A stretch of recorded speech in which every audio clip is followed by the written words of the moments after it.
Hello everyone, welcome to my channel physics tricks. So आज हम continue करेंगे जो भी हमने रोटेशनल डायनामिक्स के फर्स्ट एंड सेकंड क्वेश्चन जो भी किए थे उससे आगे। तो ये देखो, ये थर्ड क्वेश्चन है हमारा। This is the third question and ये क्वेश्चन क्या कहता है, देखो कि select the correct statement about the formula of moment of inertia in terms of mass of an object and some of its distances, right? So r and l are the distances given, right? Distance parameters. तो first statement क्या कह रहा है, देखो, the different object must have different expressions for their what is called as the moment of inertia. तो देखो, अगर मैं एक डिस्क कंसिडर करूं, this is the disk suppose to be, और इस डिस्क का मोमेंट ऑफ इनर्शिया अगर मैं देखूं अबाउट इट्स एक्सेस, राइट, ये एक्सेस के अबाउट, तो इसका मोमेंट ऑफ इनर्शिया क्या होता है, mr² डिवाइडेड बाय 2।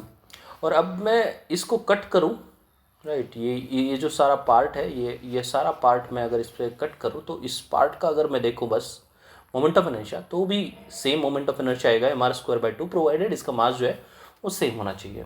तो देखो, डिफरेंट शेप लिया मैं तो भी सेम मोमेंट ऑफ इनर्शिया आ रहा है, तो ये इनवैलिड स्टेटमेंट है, ये इसमें कोई दोहराई नहीं है। तो ऑप्शन बी देखो, when rotating about its central axis a hollow right circular cone and a disc have the same moment of inertia। अगर मैं एक hollow कोन लूं, राइट, एक hollow कोन लूं और एक डिस्क लूं, तो दोनों का मोमेंट ऑफ इनर्शिया सेम होता है, ये कह रहा है। तो हमको पता ही है एक्सप्रेशन इसका, mr² डिवाइडेड बाय 2 ये, और mr² divide by 2 for the disk, दोनों का क्या होता है, सेम ही होता है। तो ये स्टेटमेंट बिल्कुल सही है।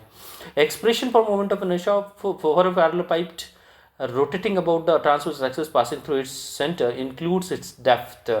ये भी अगर एक्सप्रेशन देखोगे आप, उसमें डेप्थ का कोई एक्सप्रेशन नहीं होगा। और expression for moment of inertia of rod and plane sheet, rod का और प्लेन शीट का जो मोमेंट ऑफ इनर्शिया होता है वो दोनों सेम ही होते हैं about their central axis.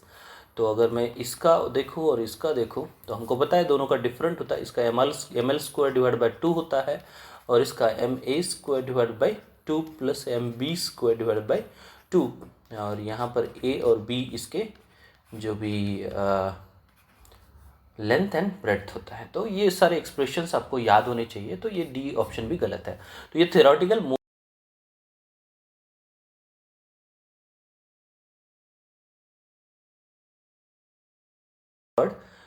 Question. तो इसमें फोर्थ क्वेश्चन देखो, in a certain unit the radius of gyration of a uniform disc about its central and transverse axis is root of 2.5। तो रूट ऑफ 2.5 यहाँ पर radius of gyration दिया है। तो radius of gyration for a uniform disc about its central axis हमको पता है, and that is mr² divide by 2। ठीक है, तो mr² divided by 2 is equal to root of 2.5 whole square into M.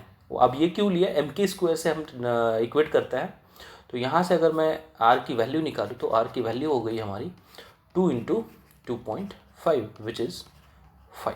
ठीक है, तो ये सर्टेन यूनिट, ये रेडियस ऑफ कर्वेचर हो गया, रेडियस हो गई, right. Okay, it's radius of gyration about a tangent in its plane, मतलब ये अगर डिस्क है तो इसके प्लेन में ही एक टेंजेंट हमने बनाया। अब मैं ये जो प्लेन है, ये प्लेन कंसिडर कर रहा हूँ, इस प्लेन में ही अगर मैंने टेंजेंट बनाया, देखो ये टेंजेंट बना रहा हूँ मैं, तो ये टेंजेंट बनाया, इसके अबाउट हमको निकालना है। तो पहले तो इसके अबाउट हमको पता होना चाहिए। अब इसके अबाउट निकालने के लिए बहुत ही सिंपल तरीका है, हमको पता है कि what is the moment of inertia about its axis, right, about its axis and passing through the centre mr² by 2, और इस यहाँ पर होता है mr² डिवाइडेड बाई 4। अब ये क्यों होता है, कैसे होता है, by using the perpendicular axis theorem हम निकाल सकते हैं। तो ये r हो गया, और इसके अबाउट हमको चाहिए, तो ये क्या हो जाएगा, moment of inertia mr² divided by 4 जो कि सेंटर के अराउंड, एंड प्लस mr² जो कि डिस्टेंस होता है md², राइट। तो यहाँ से हम निकालेंगे तो 5/4 mr² आ गया ये मोमेंट ऑफ इनर्शिया। ठीक है, ये मोमेंट ऑफ इनर्शिया। अब इसको अगर हम m के 1 से ये करेंगे, इक्वेट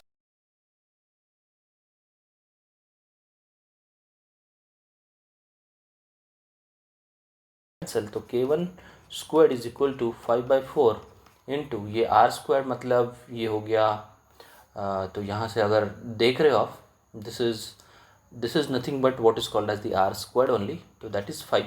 तो यहाँ पर पुट करो तो ये 5 आ जाएगा, और यहाँ से अगर आप कैलकुलेट करोगे तो this is 25 divided by 4 and which is equal to 5 divided by 2, that is k1। तो यहाँ से अगर आप देख रहे हो तो this is k1 is equal to 2.5। तो ये हो गया हमारा मोमेंट रेडियस ऑफ गायरेशन, और अगर आप देख रहे हो यहाँ पर दिस इज़ 2.5। तो ये